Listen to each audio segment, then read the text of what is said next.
Assalamualaikum warahmatullahi wabarakatuh. Sahabatku para petani sawit, apa kabar? Semoga kalian selalu dalam keadaan sehat walafiat dan selalu dalam lindungan Tuhan yang Maha Kuasa tentunya, amin. Teman-teman, pada video kali ini saya akan sharing mengenai bagaimana caranya kita mengatasi penyakit yang sangat menjengkelkan ini. Bisa kalian lihat di depan ini bekas dari terkena penyakit kuncup busuk.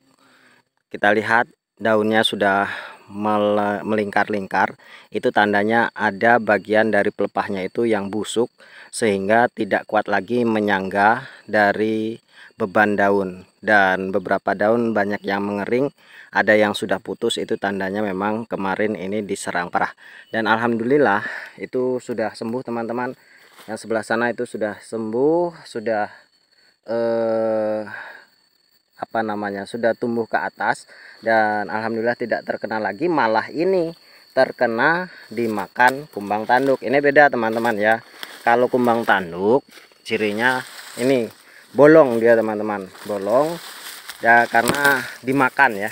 Nah, ini ciri dari dimakan kumbang tanduk itu patah dia teman-teman, banyak serbuknya, banyak kotoran dari kumbang tanduk itu sendiri. Nah, kalau kumbang tanduk sih tidak begitu, kalau sawit sudah besar seperti ini tentunya tidak begitu mengganggu karena nanti masih bisa tumbuh dan tidak menyerang sampai ke bagian organ dalamnya. Namun kalau penyakit kuncup busuk ini teman-teman, yang tiba-tiba dia itu busuk, layu, hitam, dan akhirnya mengering, itu bisa menyerang sampai organ dalam.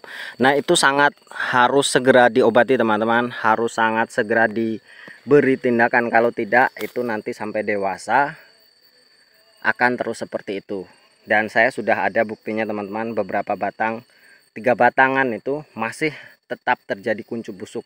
Dan dulu ada beberapa batang yang akhirnya saya tumbangkan, dan ini masih saya pelihara karena memang buahnya ada.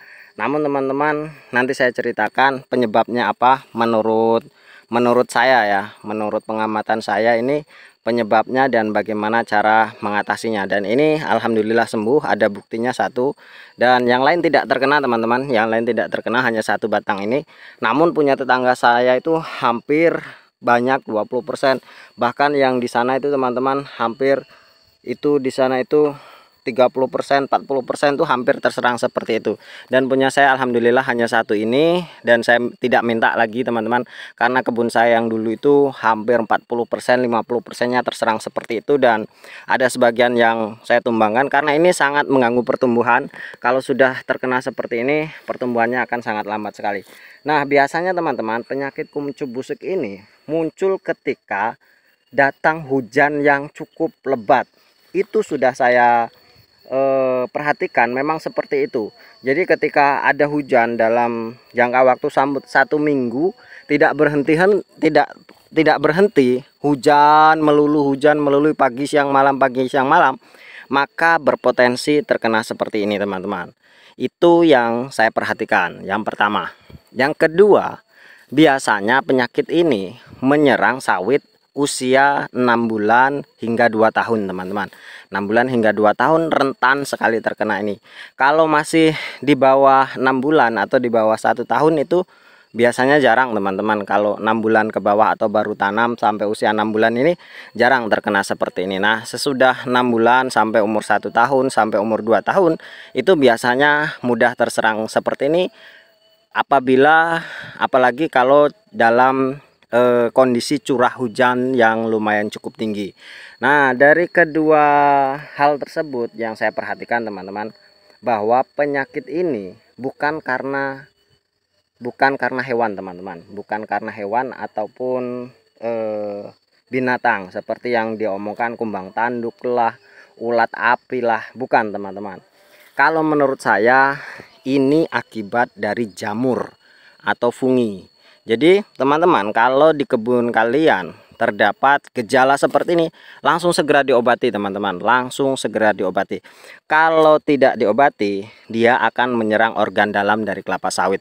Nah teman-teman yang sudah dewasa yang punya saya ini, mengapa saya mengatakan bahwa ini bukan akibat dari binatang alias terkena dari serangan jamur? Karena sawit yang terkena seperti ini, pucuk busuk ini, buahnya busuk teman-teman. Buahnya busuk, buahnya tidak bisa dipanen. Jadi sebelum masak itu sudah busuk. Sampai sekarang usianya 6 tahun masih busuk teman-teman. Jadi tidak pernah saya panen itu. Karena kondisinya bersebelahan dengan batas, jadi ya saya biarkan saja. Tidak mengapa, biarkan saya sampai nanti bila-bila masa lah untuk pembuktian apakah dia itu bisa sembuh atau tidak, karena itu memang di sebelah perbatasan, jadi tidak begitu saya hiraukan. Nah, itu buahnya busuk teman-teman. Bisa dikatakan bahwa jamur itu sudah menyerang sampai ke organ-organ dalamnya dan menyerang dari kekebalan tubuh dari tanaman kelapa sawit kita, itu yang pasti. Karena kalau hewan, serangan hewan tidak mungkin dia sampai buahnya itu ikut busuk. Dan itu saya pernah juga ada fitinya teman-teman, ada fitinya satu pohon yang saya tumbangkan karena memang kuncup busuk. Di dalamnya tidak ada apa-apa teman-teman, sudah saya bersihkan, itu di dalamnya tidak apa-apa. Nah, ini kok bisa sembuh? Terapi apa sih yang saya lakukan? Bukan yang semplah tadi teman-teman ya, yang sengkleh karena kumbang tanduk, bukan. Tapi yang kuncup busuknya itu, yang daunnya melingkar-lingkar sampai kering, sampai busuk itu. Nah, kemarin setelah saya identifikasikan terkena serangan ini, lalu saya obati dengan campuran dari fungisida teman-teman. Fungisida, kemudian saya campur dengan insektisida. Ya, bolehlah kalau mereknya apa saja teman-teman, yang penting itu fungisida. Banyak sekali apa namanya, merek-merek fungisida, bebas lah, basing kalau bahasa kami itu bebas. Yang penting fungisida. Untuk jamur lah saya kurang paham. Dan tentunya insektisida ya banyak sih, saya pakai regen campur desis campur ini, pokoknya obat-obatan yang saya pakai di main nursery saya bawa ke sini. Kemudian saya aplikasikan itu 3 hari sekali teman-teman. Nah, harus rajin ya teman-teman, harus rajin selama itu masih musim penghujan, harus rajin. Jadi 3 hari sekali semprotkan, 3 hari sekali semprotkan. Saya ini sampai 5 kali atau 6 kali waktu itu teman-teman.